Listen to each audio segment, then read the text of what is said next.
የሪያል ማድሪድ የክብር ቆሌን የገፈፈው ምንድነው? ሪያል ማድሪድ በ2023-24 የውድድር ዘመን የአውሮፓ ሻምፒየንስ ሊግን ከላሊጋ ክብር ጋር ካሳካ በኋላ ለሁለተኛ ተከታታይ ሲዝን ካለምንም ዋንጫ ውድድር ዓመቱን ለመጨረስ ተቃርቧል። ኤምባፔን ጨምሮ የተለያዩ ኮከቦችን አስፈርሞ የዣቢ አሎንሶን አይነት ድንቅ ታክቲሻን በተሽላይኑ ላይ ቢያቆሙ ቡድኑ ግን በተለያዩ ምክንያቶች ውጤት ማግኘት አልቻለም። በብዙዎች ዘንድ የሚጠቀሰው ትልቁ ምክንያት የኪሊያን ኤምባፔ ኢጎ የተሞላበት ባህሪ ቢሆንም የፈረንሳይ ኮከብ ባህሪን ሰበብ ማድረግ ግን የተንሻፈፈ ወይም ሻለው እይታ ይሰጠዋል።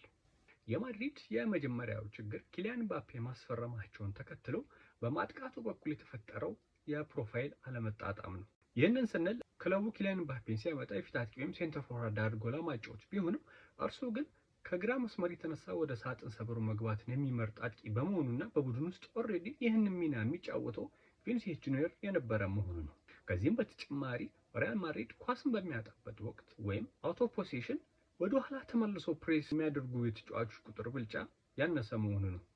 ምክንያቱም ካላቸው ተስጦና ለቡድኑ ማጥቃት ካላቸው አስፈላጊነት አንጻር ቪኒና ኤምባፔ የዲፌንሲቭ ኮንትሪቢዩሽን እንዲያበረክቱ የሚጠበቁ ተጫዋቾች ባለመሆናቸው የሪያል ማድሪድ ተጋጣሚዎች አትሊስት 2+ የሆነ የቁጥር ብልጫን ይይዛሉ። ሁለተኛው ምክንያት ሪያል ማድሪድ ሞድሪችና ክሩስን በቀጥታም ሆነ በተዘዋዋሪ መንገድ መተካት አለመቻላቸው ነው።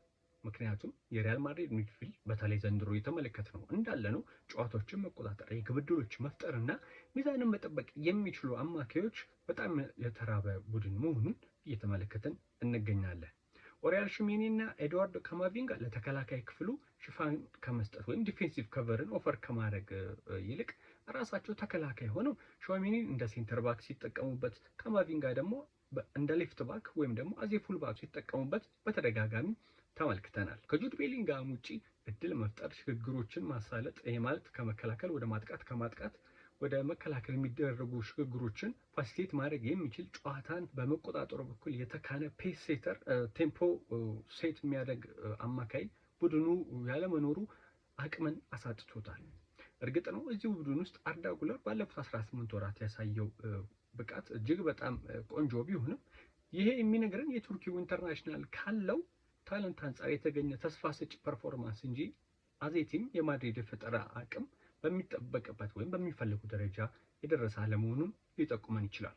ሶስተኛው ምክንያት የሪያል ማድሪድ የኋላ ክፍል ከግብ ጠባቂ ኮርቶዋ ጀምሮ እስከ ተከላካዮቹ ዴቪድ አላባና ኤደር ሚሊታኦ ድረስ ተደራራቢና የረዥም ጊዜ ጉዳቶችን እያስተናገደ መሆኑ የኋላ ክፍሉ ከፊትነስ ችግሮች በተጨማሪ የውህደት ችግሮችንም እንዳለበት የተቆጠሩበት የጎሎቹ ብዛት ብቻ ሳይሆን ጎሎቹ የተገኙበት መንገድ ቡድኑ ያለው የዲፌንሲቭ ኦርጋናይዜሽን ላይ መሳሳትና ድክመት እንዳለበት ይነገራል። ከሩዲገርና አልቫሮ ፈርናንዴዝ ውጪ በወጥነት ፐርፎርም የሚያደርጉ ተጫዋቾች የሌሉት የማድሪድ የኋላ ክፍል በብዙ ትግል ያስፈረሙት ትሬንት አሌክሳንደር አርኖልድ አንድም በጉዳት ሁለትም በታክቲካዊ ጉዳዮች የተነሳ የሚፈልገውን ጥቅም መስጠት አልቻለም። አራተኛው ምክንያት አሎንሶ ቤርናቦ ከደረሰበት ጊዜ አንስቶ ሎስ ብላንኮሶችን ታክቲካሊ ለመሞረድ ወይም ሻርፕ ለማድረግ ያደረገው ጥረት ፍሬያማ ሳይሆንለት ለስንብት መዳረጉ ነው። ሌቨርኩሰንን ውጤታማ ያደረገበት 3-4-3 አሰላለፈን ለመተግበር የታተረው አሎንሶ ሴንተር ባኮቹ ዲን ሆይሰን እና ሩዲገር እንዲሁም ፉልባኩ ካሬራስ ፕሌይሜከሩ አርዳ ጉለር ካልሆኑ በስተቀር ለታክቲካል ሀሳቡ ትግበራ ምቹ ተጫዋቾችን አግኝቷል ማለት ያስቸግረናል። ተጫዋቾቹ ኳሊቲ እንዳለ ሆኖ እሱ ኢንቪዥን በሚያደርገው ሌአውት ማድረግ ከሚፈልገው ታክቲካል አቀራረብ አንጻር ታክቲካል ፊት ያደርጉለትን ተጫዋቾችን አግኝቷል ብለን መናገር አንችልም። ታክቲክ በንጽጽር ውጤታማ የነበረ ቢሆንም የመልበሻ ክፍሉን ከሚዘውሩት ከዋክብት ዲማንድ ያደረገው የሜንታልና ፊዚካል ዝግጁነት ማግኘት ያለመቻሉ ከታሰበለት የረዥም የስኬት መንገድ ባጭሩ አስቀርቶታል። ይሄ ማለት አሎንሶ ምንም አይነት ስህተት አልሰራም ማለት አይደለም። ኮሚት አድርጓቸዋል ብዬ ከማሰባቸው ሰዎች መካከል በአንድ ጀመር የቡድኑ ፎርሜሽን ከ4-3-3 ወደ 3-4-3 ለመቀየር መሞከሩ፣ ከፊት መስመር ተጫዋቾቹ የመከላከል ሚናን ዲማንድ ማድረጉ፣ ከማጥቃት ፍሉዲቲ ይልቅ ስትራክቸርድ የሆነ የማጥቃት ስልትን ለመከተል